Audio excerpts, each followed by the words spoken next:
All right, you guys, it's your girl Nico. We are here at the BoldBlackLA Cookout, and I am sitting here with the lovely Dr. Courtney Rye. Get it right, doctor. Okay, you know you earned that. It's new.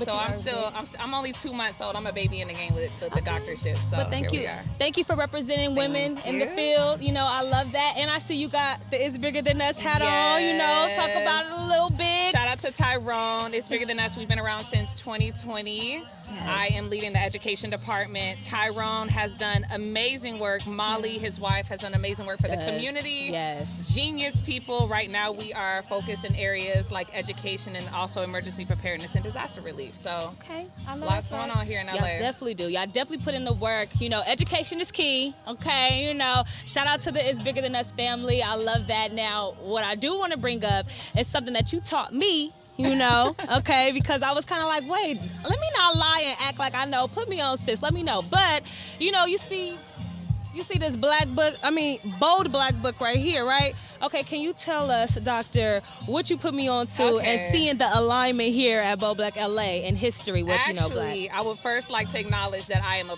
proud graduate of the Florida Agricultural Mechanical University, FAMU, which is what taught me about this concept.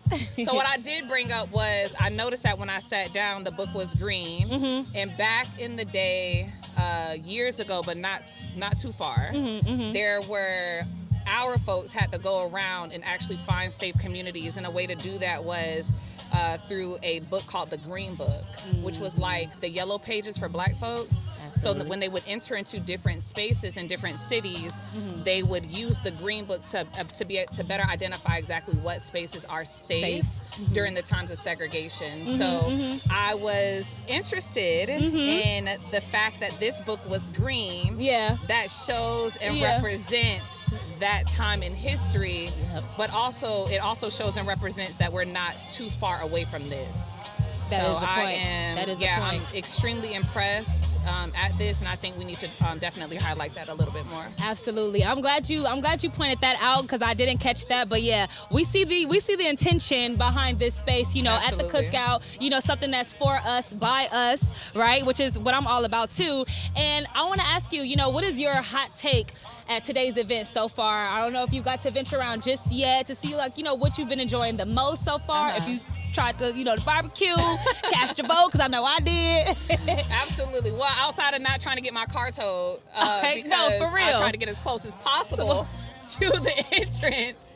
I would like to say that, yeah, for me, I'm really looking forward to connecting with different community partners, definitely trying the different food.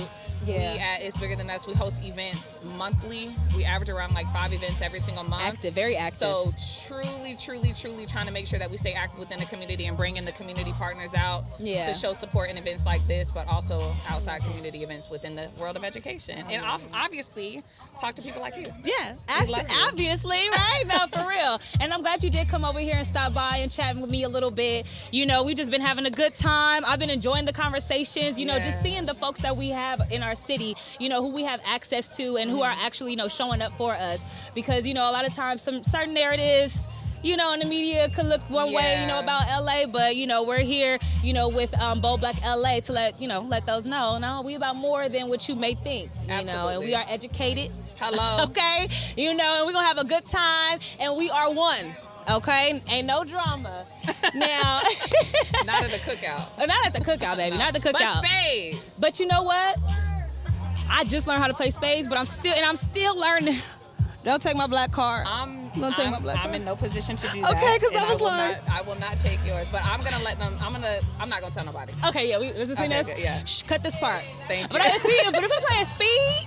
Are we playing speed on goldfish? Yeah, okay, goldfish is wild, but let's stay with speed. I just get right. That's a little more mature. Absolutely. Yeah, okay, you're okay. Yeah, okay. We're grown now. Yeah, we're grown. Okay, you got me, sis. See the accountability? I love that. I rock with you. I like your style. Now, before you go, because I want to make sure you still enjoy yourself, because I could talk. Okay. But is there anything that you want to share, with our folks, that they should keep in mind, that they should know about you and what you have your hands in as well?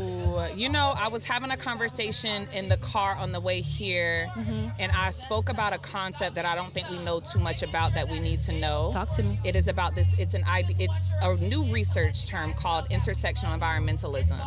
It is the idea that when you create environmental policies, you have to be inclusive to vulnerable communities because we are the first ones to be impacted. So if there's ever anything that I would like to leave our people with, it's just the understanding that when you think about the environment, you have to be inclusive, and that research term is called intersectional environmentalism. So the more we speak about it, the more we can protect what we have, because that truly is the onset to gentrification. Absolutely. It is the onset to understanding and identifying where change needs to be. Because when you think about environmental policies, you don't see that people in the background are making these policies to gentrify these areas because they're able to predict that this city is going to be underwater within the next 5 years.